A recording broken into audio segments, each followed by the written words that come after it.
নমস্কাৰ, আকৌ এটা নতুন ৰেচিপিলৈ আপোনালোকক স্বাগতম জনাইছোঁ।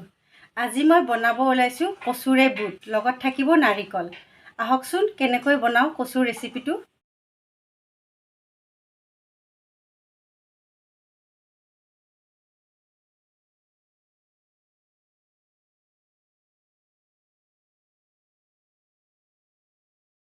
এতিয়া মই পিঁয়াজ আৰু বিলাহীকেইটা কাটি ল'ম।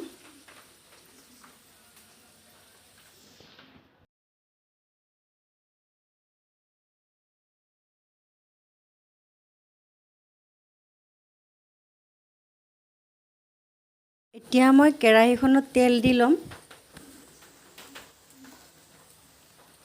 তেলটো গৰম হৈ গ'ল। মই পাঁচফোৰণ দিবৰ কথা ক'ব পাহৰি গৈছিলোঁ। এতিয়া পাঁচফোৰণ দি দিছোঁ, লগতে শুকান জলকীয়া। এতিয়া পিঁয়াজখিনি দি দিম।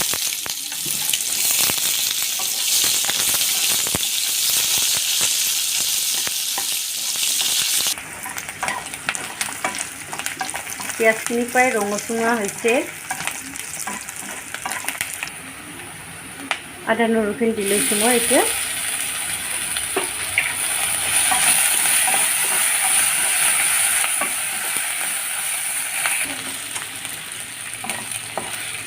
খিনি ভাজা হৈ গ'ল। এতিয়া বিলাহীখিনি দি দিছোঁ।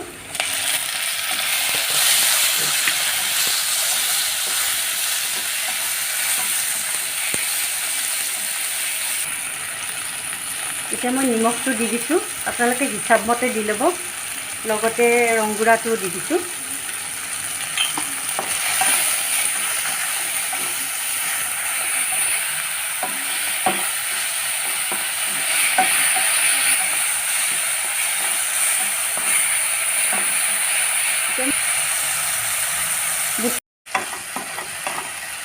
এতিয়া মই জিৰাটো দি দিম। এক চামুচ ভালকৈ দিয়া নাই।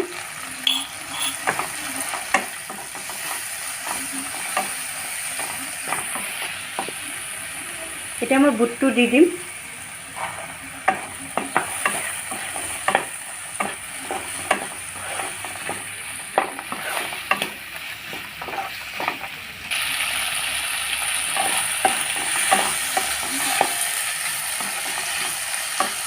অকণমান ঢাকি দিম মই এতিয়া, ষ্টিমত দি দিম। এতিয়া মই চাই লওঁ এইখিনি।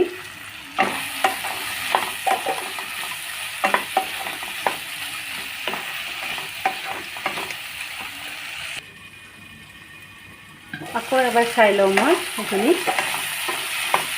এইখিনি হৈছে মছলাখিনি, তেল ওলাই গৈছে চাইডেৰে। এতিয়া মই কচুখিনি দি দিম।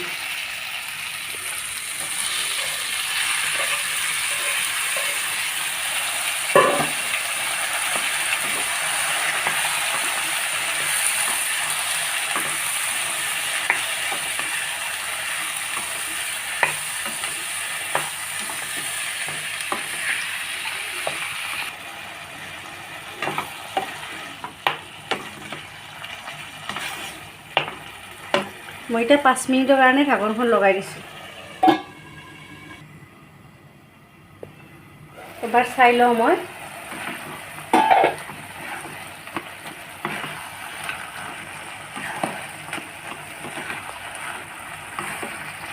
কচুত বেছি মছলা দিব নালাগে, এনেই ভাল লাগে কচু। আৰু ক'লা কচুটো বৰ মিঠা মিঠা লাগে। এইটো ক'লা কচুৱে হয়। কচুটো এবাৰ চাই লওঁ। ধুনীয়াকৈ গলি গৈছে একদম। অকণমান জালুকৰ গুড়ি দি দিছোঁ।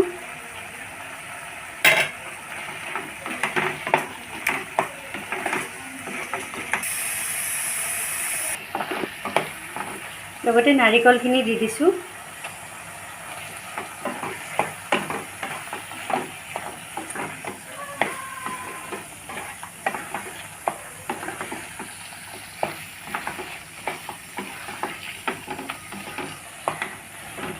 আৰু 5 মিনিটৰ কাৰণে ঢাকনখন মাৰি দিছোঁ।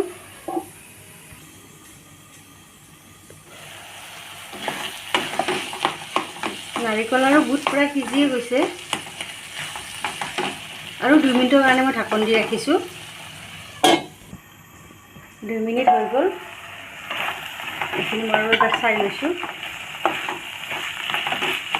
সিজি গৈছে বঢ়িয়াকৈ এতিয়া মই ধনিয়া পাতখিনি দি দিছোঁ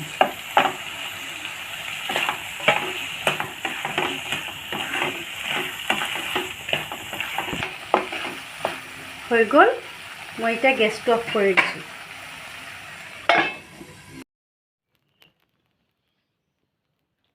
মোৰ কচুৰ ৰেচিপিটো হৈ গ'ল এনেকৈ আপোনালোকে বনাই খাব কচুটো চবেই বনাব জানে তথাপিও এনেকৈ বনাই খাব যদি ভিডিঅ'টো ভাল পায় লাইক শ্বেয়াৰ আৰু ছাবস্ক্ৰাইব কৰি দিব